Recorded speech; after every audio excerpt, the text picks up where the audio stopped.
கிறிஸ்துவுக்குள் மிகவும் பிரியமானவர்களே, ஆண்டவராகிய இயேசு கிறிஸ்துவின் நாமத்தில் என் அன்பின் வாழ்த்துக்கள். இன்றைக்கு உங்களுக்கான ஆண்டவருடைய வார்த்தை ஏசாயா 60ஆம் அதிகாரம் 20வது வசனம். கர்த்தரே உனக்கு நித்திய வெளிச்சமாயிருப்பார், உன் துக்க நாட்கள் முடிந்து போகும் என்று கர்த்தர் சொல்லுகிறார்.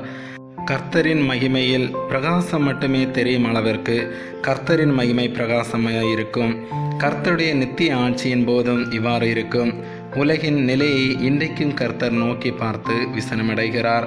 பிரியமானவர்களே, நாம் கர்த்தருடைய பிள்ளைகளாக இருப்பதினால் அவர் நம்மை ஒருபோதும் கைவிட மாட்டார். கர்த்தர் நமக்காக தன் ஜீவனையை கொடுத்தார். அவர் நமக்கு நித்திய வெளிச்சமாயிருப்பார்.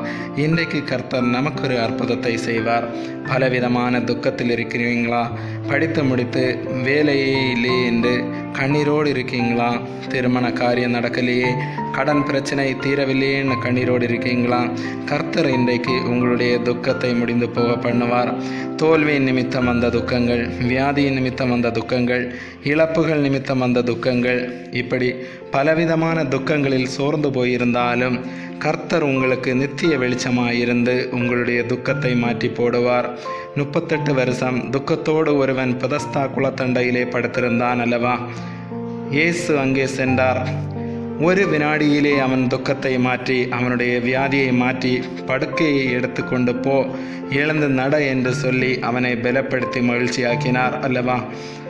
அதே கர்த்தர் இன்றைக்கு உங்களுக்கு செய்வார். உங்களுடைய துக்கத்தை மாற்றி போடுவார். ஜெபிப்போமா? எங்களை மிகவும் அதிகமாய் நேசித்து வழி நடத்துகின்ற அன்பின் பரலோக பிதாவே, இன்றைய நாளுக்காக நன்றியப்பா. உம்மாலே மாற்ற முடியாத பிரச்சனை ஒன்றுமே இல்லையப்பா. இன்றைக்கு என்னோடு ஜெபித்து கொண்டிருக்கிற பிள்ளைகளுடைய வாழ்க்கையில் ஏற்பட்ட பிரச்சனைகள், கண்ணீர்கள், கவலைகள் எல்லாம் மாறட்டும். ஆண்டவரே, நீரே பிள்ளைகளுடைய வாழ்க்கையில் காணப்படுகிற பயங்கள், துக்கங்களை மாற்றி கர்த்தரே நித்திய வெளிச்சமாக இருந்து பாதுகாப்பீராக. வாழ்க்கையில் காணப்படுகிற இருள் விலகட்டும், புதிய நம்பிக்கை வாழ்க்கையில் உண்டாகட்டும், ஜெயத்தை பிள்ளைகள் பார்க்கட்டும், ஆனந்த மகிழ்ச்சி உண்டாகட்டும். இயேசுவின் நாமத்தில் ஆமேன். God bless you.